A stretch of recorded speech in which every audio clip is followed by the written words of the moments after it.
Olá você, meu amigo, minha amiga.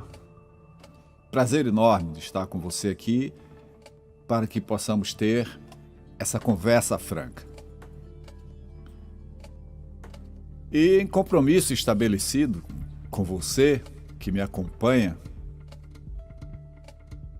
pelo canal do YouTube DR Emerson Sergipe ou pelo Instagram DR Emerson Sergipe, que eu peço que lá no canal YouTube clica um like,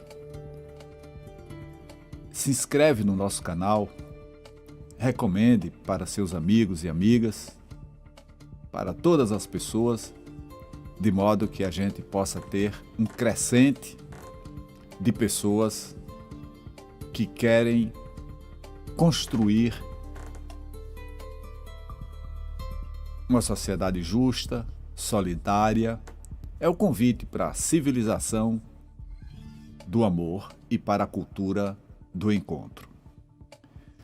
E como você já sabe, a gente tem aqui a cada sábado, já há algumas semanas, inclusive eu tive o prazer de, há 2 semanas atrás, encontrar com a professora Maria Lúcia Fatorelli, lá em Brasília, e conversamos bastante, temos inclusive surpresas, né? Estamos idealizando um curso, é provável que até no mês de junho ou mês de julho a gente inicie esse curso aqui no estado de Sergipe, e temos surpresas aqui para os nossos amigos, amigas, enfim, para todas as pessoas que, como disse, acreditam e constroem a civilização do amor.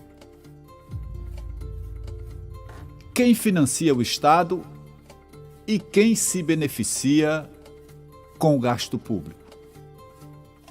Esse é o nome sugestivo do minicurso desenvolvido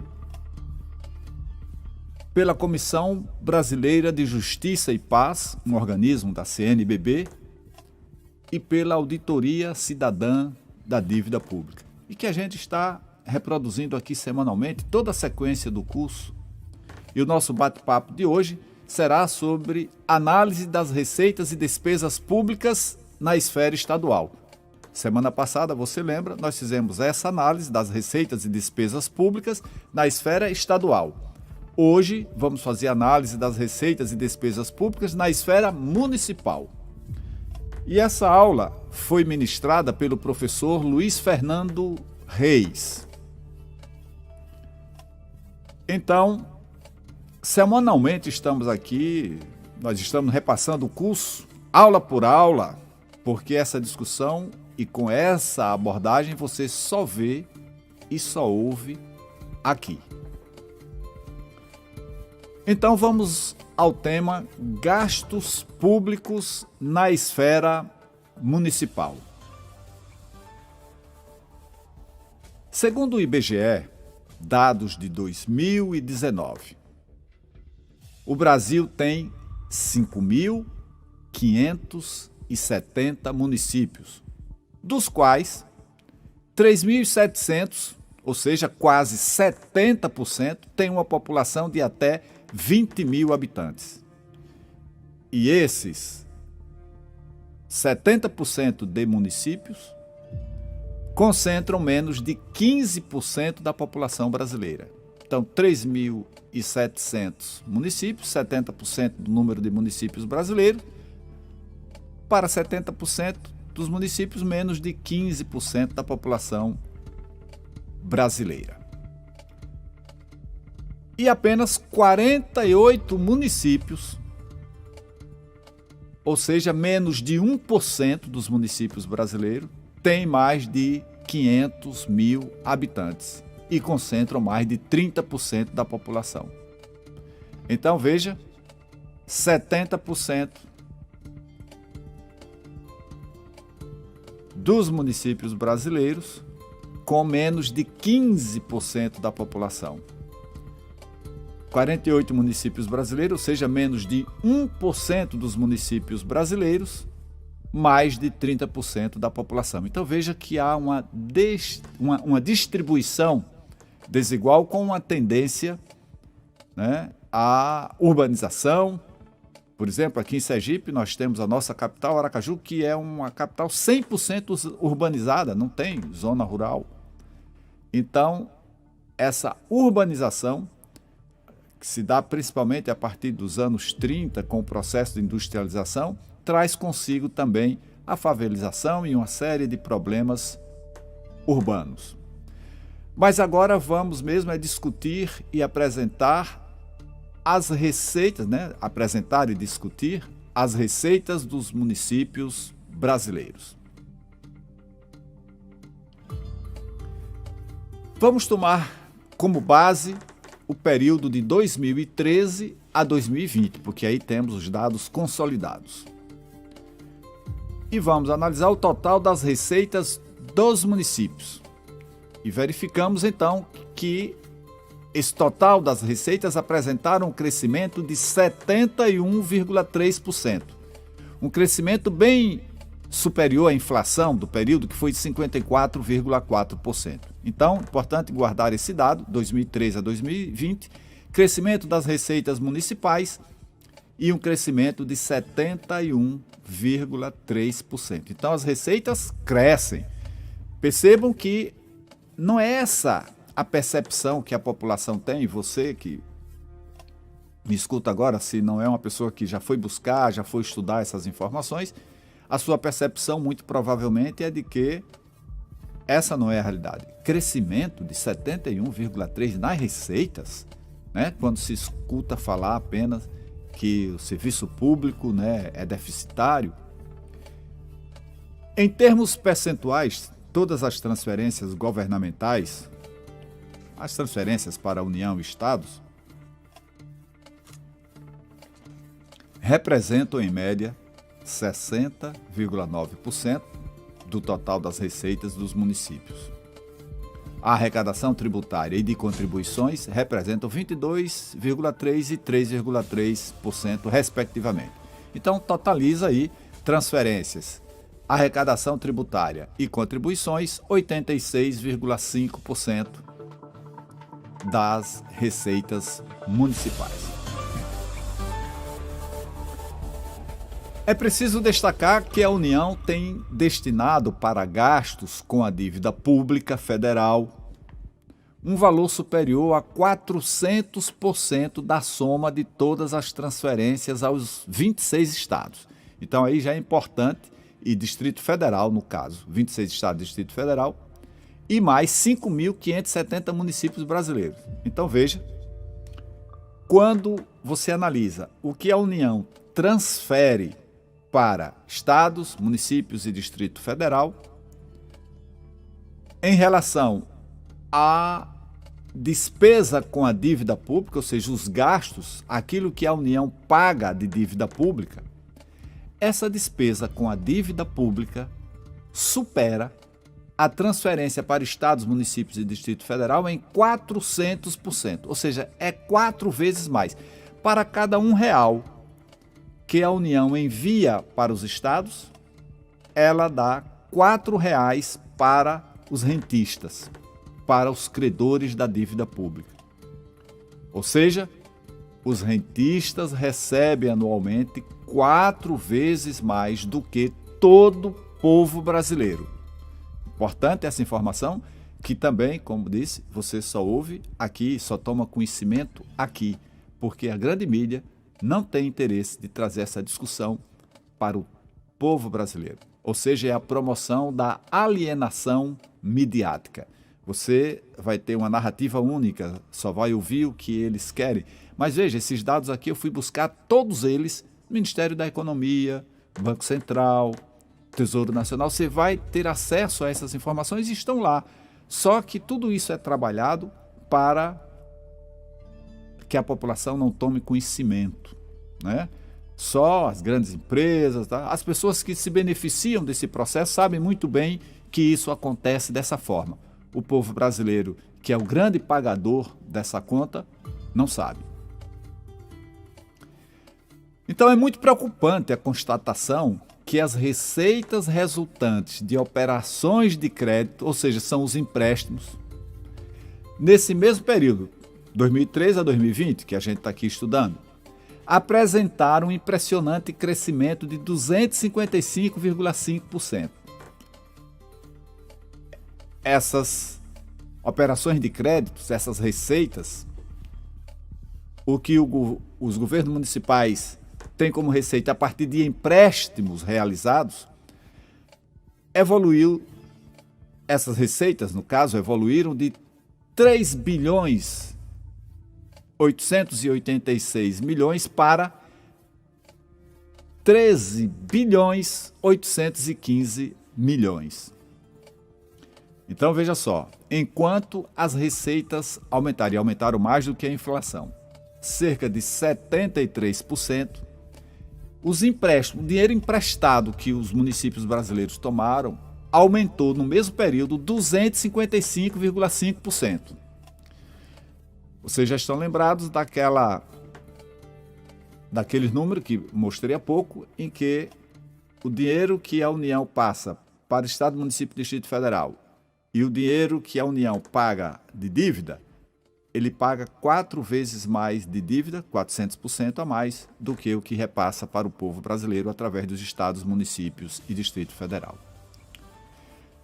Lembrando que enquanto as receitas dos municípios, esse dado que acabei de referir, as receitas cresceram 71,3%, eu falei 73%, não é 71,3%, as receitas resultantes de empréstimos cresceram 255,5%. Então você já vai percebendo aí o cenário, né, absurdo. Quem está ganhando com isso efetivamente não é o povo brasileiro, mas meia dúzia, né, em relação à grande população, meia dúzia de rentistas, de pessoas. Por exemplo, aqui as pessoas, a meia dúzia de banqueiros aqui do Brasil, por exemplo. Tal crescimento é explicado pela retração em termos proporcionais das transferências governamentais. Transferências governamentais, como já falamos, destinadas aos municípios.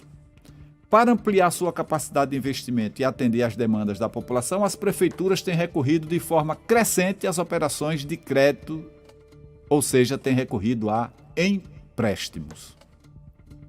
Então, esta é uma das principais consequências da política monetária do Banco Central, que, através do federalismo, concentra a arrecadação tributária na esfera federal, fazendo com que os estados e municípios recorram cada vez mais aos empréstimos.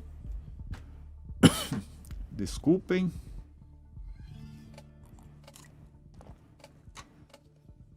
Então, isso de saída já demonstra a necessidade de um novo pacto federativo, né? A política estimulada pelo Banco Central é de que a União concentre a arrecadação. Ora, onde é que a gente paga o tributo? A gente paga no município, nós vivemos no município. Então nós pagamos impostos municipais, impostos estaduais, impostos federais, tudo no município. Porém, mais de 70%, e isso foi crescente ao lado associado à história recente, ao longo da história recente aqui do Brasil. Nós temos mais de 70% do que a gente paga no município de tributo indo para o cofre da União. Mais de 20% para os estados e em torno de 5%, um pouco mais, 5%, 6% para os municípios. Onde é que nós vivemos? Nós vivemos no município, gastamos no município,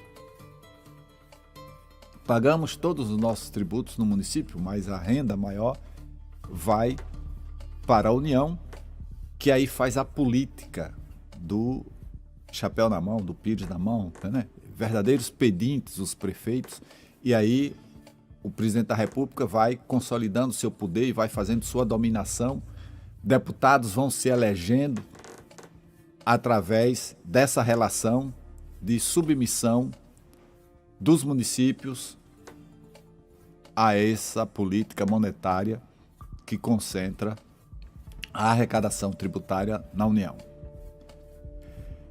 Esse comportamento tem relação com diversos fatores presentes no modelo econômico aplicado no Brasil, né? os quais desrespeitam o federalismo e prejudicam as finanças tanto dos estados como dos municípios brasileiros, destacando-se a concentração cada vez maior da arrecadação tributária na esfera federal. Agora, então, vamos discutir e apresentar as despesas dos municípios brasileiros. Nós falamos aqui das receitas e vamos agora conversar sobre as despesas dos municípios brasileiros. Analisando a evolução das despesas dos municípios brasileiros de acordo com a categoria econômica, também no período de 2013 a 2020, valores correntes em bilhões. Então, vamos analisar ano, total das despesas, considerando aqui despesas correntes e despesas de capital, né? E lembrando que às vezes as pessoas não têm o entendimento desses termos muito vinculados ao orçamento, as despesas correntes são os gastos de manutenção e funcionamento dos serviços públicos. Então, para manter e fazer funcionar os serviços públicos, em geral, né, e são gastos que não contribuem diretamente para a formação ou aquisição de um bem de capital. Já as despesas de capital, por sua vez, são gastos para a produção ou geração de novos bens ou serviços que integrarão o patrimônio público. Então, manutenção e funcionamento, despesa corrente, patrimônio público, despesa de capital. Em 2013, vamos pegar aqui exemplo, não vamos repassar toda a série de 2013 a 2020, mas em 2013 tivemos então uma despesa de 421 bilhões 859 milhões, 421 bilhões 859 milhões. E aí vai passando ano a ano. Em 2020, lá no outro extremo da nossa série estudada, as despesas do município, no geral aqui no Brasil, elas foram de 711 bilhões 925 milhões. A fonte para essas informações, o Ministério da Economia, né? Dados obtidos em 2020 referente ao balanço do setor público nacional. Então, nós temos todos esses dados lá disponibilizados para todo e qualquer cidadão que queira ter o entendimento e compreender essas contas. Por isso que digo que nossos dados são confiáveis. Agora estamos aqui fazendo uma interpretação, um estudo desses dados que habitualmente a grande mídia não faz, porque faz essa análise no viés, ou seja, segundo o interesse dos banqueiros, né, dos que detêm a hegemonia e o controle do capital aqui no Brasil. Não numa perspectiva da população, né? Não numa perspectiva da grande maioria da população que só paga essa conta. Os municípios brasileiros, do mesmo modo que os estados, vejam só, nós já mostramos aqui semana passada as contas dos estados, nós vimos que ela é superavitária. Vamos usar aqui o termo do economês, superávit. O que é que isso quer dizer? Os estados brasileiros, olha, pode ficar sentadinho na sua cadeira, não se assuste, você não escuta nada disso no dia a dia, mas isso é fato e aqui estamos os dados, estamos mostrando para vocês hoje os números que fomos buscar no Ministério da Economia a partir desse estudo que o professor apresentou na aula que analisava as despesas públicas municipais.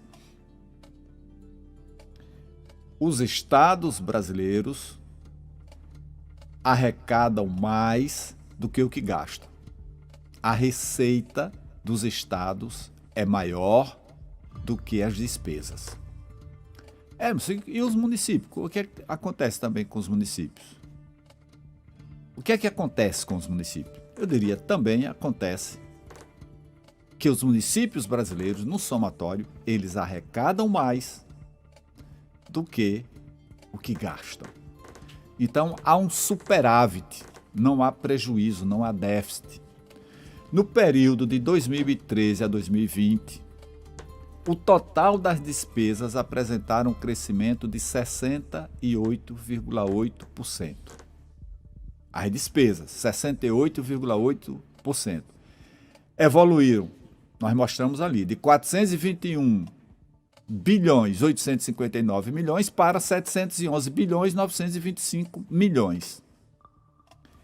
Nesse mesmo período, lá o primeiro dado apresentado sobre as receitas, nesse mesmo período, o crescimento das receitas foi de 71,3%, resultando em superávit. Então, vejamos, para um crescimento das despesas de 2013 a 2020 de 68,8%, tivemos um crescimento das receitas de 71,3%. Então, há um superávit. Os municípios brasileiros arrecadaram mais do que o que gastaram, do mesmo modo que os estados. Então, comparativo de receita, despesa dos municípios brasileiros de 2013 a 2020, a gente tem aqui os dados, onde a gente arruma ano por ano, as receitas, as despesas, o resultado e se houve superávit, de quanto esse superávit. Então, nós temos aqui, então, um total de que houve um crescimento de 4 bilhões 432 milhões nas receitas. Nas despesas, esse valor correspondeu, nesse período de 2013 a 2020, 4 bilhões 319 milhões, então dá uma diferença, um superávit de 121 milhões 919, ou seja, um superávit de 2,6%. Desculpe, a diferença em bilhões. Uma diferença em bilhões. Então, 121 bilhões 919 milhões. Então, em todos esses anos, 2013 a 2020, repetindo, 4 trilhões 432 bilhões e 36 milhões. Receita, despesa, 4 trilhões 319 bilhões 117 milhões. Diferença entre receita e despesa, superávit, ou seja, as despesas foram menores do que as receitas, 2,6%, importando em 121 bilhões 919 milhões. Balanço do setor público nacional apresentado pelo Ministério da Economia. Ou seja, os municípios brasileiros são superavitários, eles arrecadam mais do que o que gastam. Os municípios não precisariam sequer recorrer a operações de empréstimo. Então, por que será que tomam dinheiro emprestado? Se há um superávit, se sobra dinheiro nas contas, receitas, despesas. Do mesmo modo que os estados também são superavitários. Por que isso? Vamos detalhar aqui as despesas do município brasileiro. No período de 2013 a 2020, as despesas com pessoal e encargos, outra história aqui que falam muito que tudo acontece, o serviço público é deficitário por conta dos encargos com pessoal e encargos sociais. As despesas com pessoal e encargos sociais representaram, em média, 50,1% do total das despesas dos municípios. E as outras despesas correntes, o custeio, 39,5%. Tais despesas somadas representaram, em média, 89,6% de todas as despesas dos municípios. As despesas com pessoal e encargos sociais incluem, por exemplo, salários e encargos com a remuneração de professores e demais profissionais de ensino na rede pública municipal, profissionais de saúde, assistência social, segurança, entre outros. Essas despesas com pessoal viabilizam, na prática, a prestação dos serviços públicos para a população. Em termos percentuais, no período de 2013 a 2017, as despesas com pessoal e encargos sociais apresentaram uma trajetória ascendente de 48% para 53,4%. E de 2017 a 2020, declinaram de 53,4% para 49,7%. Então, a despesa com pessoal diminuindo de 2017 para cá. Lembrando que em 2017 foi aprovada a Emenda Constitucional 95, que é a emenda do teto dos gastos, né, que congela essa questão do investimento em políticas públicas e, consequentemente, os encargos também com pessoas e esses encargos sociais. Então, isso significa que os prefeitos, em consonância com a Emenda Constitucional 95, estão colocando em prática políticas de ajustes com redução de despesas com pessoal, né? Então, é a famosa Emenda Constitucional número 95, também conhecida como a Emenda Constitucional do Teto dos Gastos Públicos, que alterou a Constituição Brasileira de 88 para instituir o novo regime fiscal. Medida, então vamos repetir aqui, importante isso, a Emenda Constitucional número 5, né, que institui o novo regime fiscal, aprovada em 2017, agrava o subfinanciamento de educação, saúde e proteção social. O motivo já está na descrição da emenda. Ela estabeleceu um novo regime tributário e determinou que nenhum investimento em áreas sociais deverá exceder o reajuste inflacionário por 20 anos. Ou seja, os investimentos estão congelados, o crescimento da população e as suas demandas, não. Então, vai apertando cada vez mais o cinto e ficando cada vez mais difícil para a população. Mas voltemos ao detalhamento das despesas dos municípios brasileiros. Proporcionalmente, as despesas com custeio, outras despesas correntes, mantiveram-se praticamente inalteradas, 39,5% em média em 2013 e 40,3% em 2017. Então, 40,3% em 2013 e em 2017, 39%. Então, uma média de 39,5%. A análise das despesas municipais por área de atuação governamental, a função, né, revela que de 2013 a 2020, em termos proporcionais, as 4 maiores despesas são educação, 26,1%, saúde, 24,9%, administração, 11,2% e urbanismo, 10%. Então, tais despesas somadas representariam 72,2% das destinações orçamentárias. Então, as conclusões sobre a análise do fluxo de receitas e despesas de 2013 a 2020 revelam o crescente endividamento dos municípios, tanto interno quanto externo, esse endividamento, com instituições financeiras e com agências multilaterais de financiamento, tais como o Banco Mundial, Banco Interamericano de Desenvolvimento, o BID, para financiar investimentos necessários ao desenvolvimento socioeconômico dos municípios. Os gestores municipais têm recorrido de forma crescente e preocupante ao endividamento interno e externo, ou seja,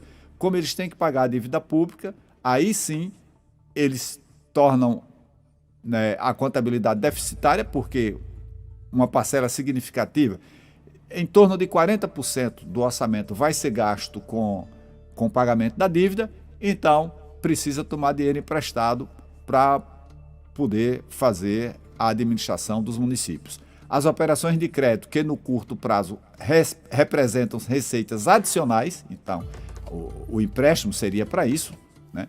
No médio e longo prazo se convertem em despesas com amortização, juros e encargos, muitas vezes bastante onerosos aos cofres públicos, comprometendo inclusive a oferta de serviços públicos para a população brasileira. Então, passa a tomar dinheiro emprestado agora já para pagar a própria dívida pública num cenário de congelamento, né, das despesas públicas através da Emenda Constitucional 95. Então veja que cenário, né? Está congelado, a população está crescendo, a demanda está crescendo, mas não pode aumentar a despesa e continua pagando uma significativa parcela de empréstimo, tornando então essa contabilidade, vamos dizer assim, deficitária. Então eles falam, os municípios devem, os estados devem. Sim, deve por conta disso, por conta dessa história, dessa dívida que não gera contrapartida para a população, que não é auditada e que faz com que então estados, municípios e a própria União sejam deficitários. Então, o crescente endividamento dos municípios tem sido a opção adotada por muitos gestores em detrimento de modificações que tornem o modelo tributário mais justo. Novo Pacto Federativo, por exemplo, distribuição entre os entes federados na arrecadação tributária, ampliando os recursos destinados aos estados e municípios e adoção de medidas em âmbito municipal para desonerar os mais pobres e onerar os super ricos, por exemplo, IPTU progressivo. É preocupante o endividamento externo dos municípios, em moeda estrangeira, essa é a dívida externa, dólar especialmente. A variação do câmbio tem elevado exponencialmente o montante da dívida e das despesas com juros e encargos. Além disso, é crescente a influência de organismos representativos do capital rentista mundializado, Banco Mundial, BID, FMI, que fazem o controle de todo esse cenário, e isso exercido sobre diversos municípios brasileiros, principalmente nos maiores, impondo uma política social com redução dos gastos sociais.